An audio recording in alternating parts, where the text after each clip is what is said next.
En général, les candidats les plus difficiles à aider à faire teshuva sont les amis proches et la famille.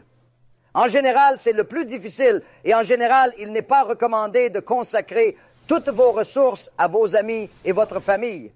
Faites appel à quelqu'un d'autre pour s'en occuper. Pourquoi? Parce que vos amis et votre famille ne vous écouteront pas. Ils vous verront toujours comme la personne que vous étiez avant la teshuva. C'est la réalité. Tout rabbin impliqué dans le kiruv, comme moi, le Rav Mizrachi ou le Rav Alon Anava, vous dira la même chose. La famille est la plus difficile à aider pour la teshuva. Comment y parvenir? Parlez-leur, invitez-les, enseignez-leur si possible, mais ne misez pas tout là-dessus. La meilleure approche, emmenez-les à un shiur Torah et laissez quelqu'un d'autre s'en occuper. C'est souvent plus efficace que vos propres efforts pour les convaincre. Procurez-lui un CD via quelqu'un d'autre. C'était la première étape cruciale. Ensuite, montrez à Hachem que vous méritez vraiment son aide. Comment? En prouvant que vous vous souciez sincèrement de ses enfants.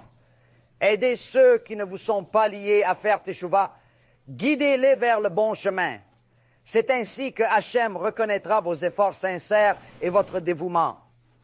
Il dit alors, vous vous souciez de mes enfants et en avez ramené beaucoup chez eux. C'est admirable.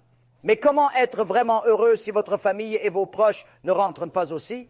Je vous aime tellement que pour chaque enfant que vous avez ramené, je ferai de même pour un membre de votre famille. Comment vais-je accomplir cela? J'enverrai quelqu'un d'autre pour les influencer et je vous promets qu'ils l'écouteront et seront touchés. C'est ainsi qu'on obtient la siyata d'Ishmaïa. Les gens dépensent tout pour aider leur famille à faire teshuva. Ce n'est pas la bonne approche. Ils ne vous écouteront pas et ne verront jamais qui vous êtes aujourd'hui. Ils utiliseront toujours l'excuse que vous étiez comme eux. Qu'est-ce qui vous rend meilleur? Et si vous avez changé?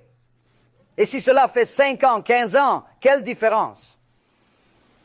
Vous l'avez fait quand vous étiez prêt, je le ferai à mon tour. La teshuva est personnelle, chacun a son propre rythme. On a tous un Satan en nous, c'est un défi quotidien. Comment faire face? Trouvez quelqu'un pour vous aider. Organisez un shiur Torah, développez-le avec patience.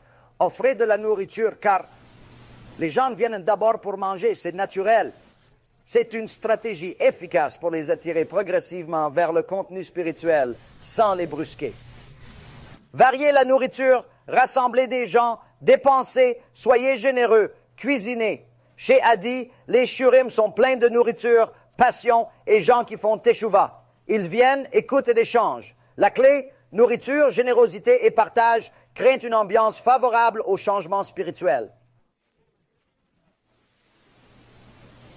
Parfois, j'ai donné des shurim de Torah chez des gens avec 3 bonbons misérables au milieu, là depuis les années 1920. Il n'y a rien, les gens veulent à peine venir. Ils partent au milieu, se promènent, parlent au téléphone. Personne n'est sérieux.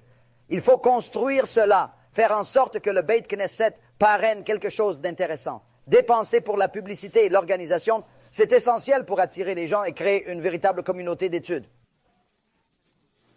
Construisez-le, organisez une conférence, faites venir 100, 200, 500 personnes, tout comme elles se déplaceraient pour un goy, un conférencier motivateur.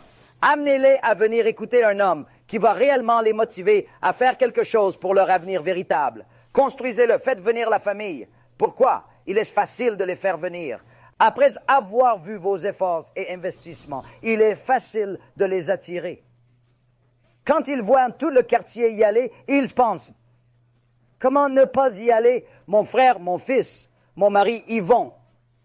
Comment rester à l'écart si tout le monde y va? Vous créez une situation où ils se sentent obligés de participer. Une fois présent, c'est entre les mains d'Hachem.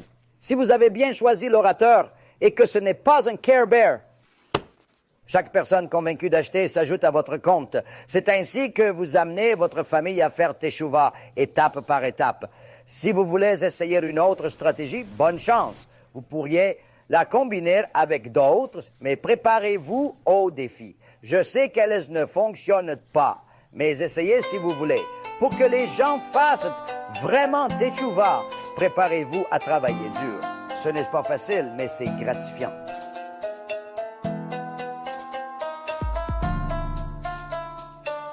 Faites-moi savoir ce que vous en pensez et assurez-vous de le partager car d'autres personnes ont également besoin d'apprendre.